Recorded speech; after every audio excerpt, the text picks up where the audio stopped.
안녕하세요. 인내의 숲으로 멘탈이 강해진 모아요입니다. 고인물 스텝 완벽했어. 제가 깹니다. 아, 잠깐만.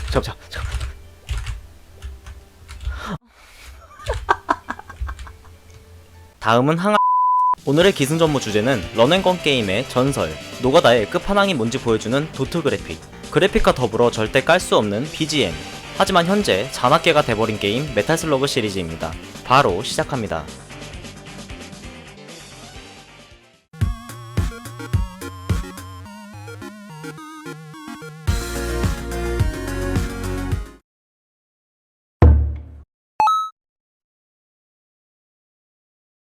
초장부터 위기라니 감이 안 잡히는 분들을 위해 메탈슬러그 시리즈의 제작사인 SNK에 대해 알 필요가 있습니다. 어릴 적 문방구 오락기 앞에 터줏대감이라면 많이 봤을 듯한 이 로고. 그렇습니다. 킹 오브 파이터로 유명한 게임 제작사죠. SNK는 개성있는 캐릭터, 신선한 게임 플레이, 화끈한 연출에 명작 대전 액션 게임들을 연달아 발매했습니다. 한때 SNK의 킹 오브 95, 97은 무려 캡콤의 스트리트 파이터 3의 인기를 앞설 정도였죠. 이 시기에 메탈슬러그 1을 만든 회사인 나즈카를 인수하여 메탈슬러그 시리즈 역시 SNK의 게임 중 하나가 됩니다. 하지만 SNK는 대전 액션 게임에만 무리하게 집중한 게 문제였습니다.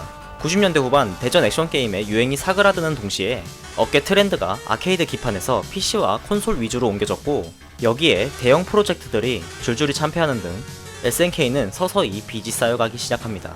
메탈슬러그 시리즈는 이런 어려운 상황에서 제작자들의 영혼을 담아 만든 게임입니다. 건포스라는 게임을 기반으로 만들어진 메탈슬러그 1은 딱총에 수류탄 10개를 가진 플레이어가 스테이지를 진행하면서 대체 왜 포로가 된 건지 모를 포로를 구하며 금속 달팽이라는 이름을 가진 전차를 적에게서 회수하는 게임입니다. 우리가 아무 생각 없이 100원 넣고 하던 이 게임도 나름의 흥미로운 세계관과 설정이 있습니다. 궁금하신 분들은 제가 미리 만들어 놓은 저의 영상을 참고하시길 바랍니다.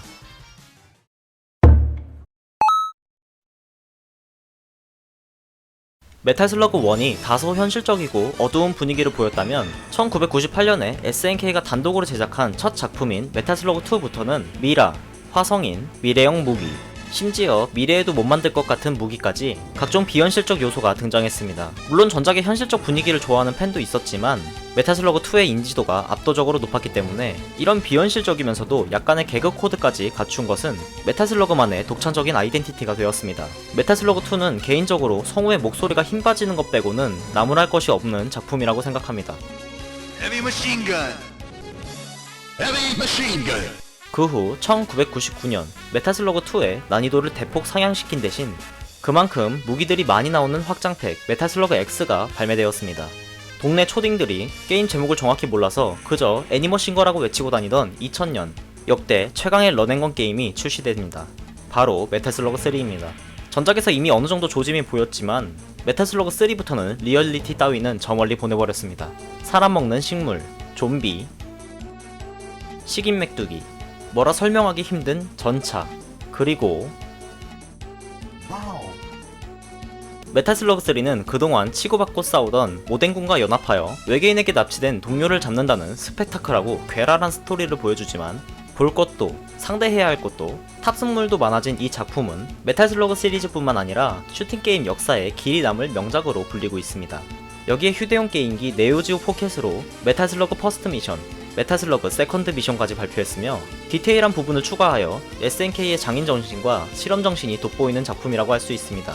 하지만 메탈슬러그 시리즈, 특히 메탈슬러그 3의 전세계적인 흥행에도 불구하고 어른들의 사정을 커버할 수는 없었나 봅니다.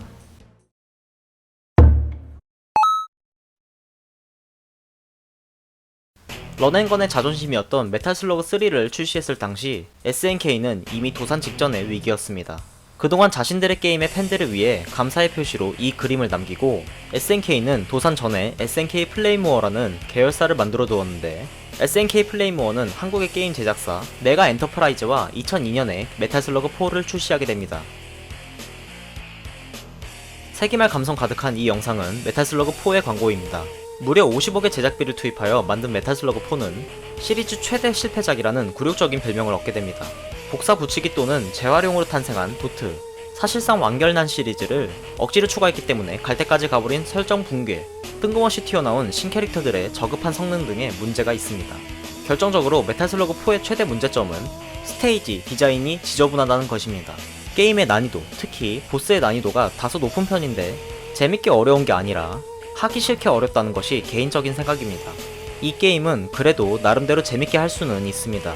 전작들을 플레이해본 적이 없는 사람에 한해서는 말이죠. 팬들에게 욕을 바가지로 먹은 메탈4가 나온 지 불과 10개월 후 메탈슬러그 5가 출시됩니다. 게다가 메탈5는 SNK 플레이모어 단독으로 제작했기 때문에 팬들의 기대는 컸습니다.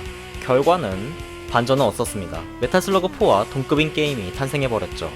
역시 많은 도트를 재활용했으며 각종 버그들로 넘쳐났고 무기 보급이 대폭 줄어 메탈4보다 재미없다는 반응이 있었습니다.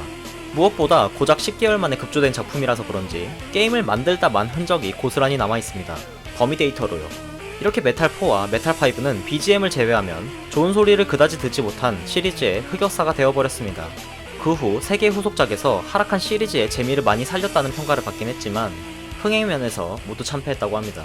특히 2006년엔 메탈6와 함께 메탈슬러그 3D라는 시리즈 중 유일하게 3D 그래픽의 게임이 출시되었는데 5년 전 게임이라고 해도 믿을 정도로 조악한 품질로 SNK가 3D를 만들면 망한다는 법칙을 만들어버린 게임입니다.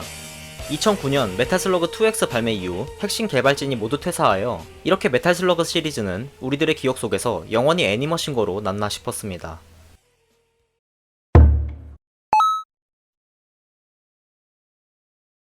2014년 5월 메탈슬러그 시리즈의 그래픽 소스들을 활용하여 만든 SNK 플레이모어의 메탈슬러그 디펜스가 출시되었습니다.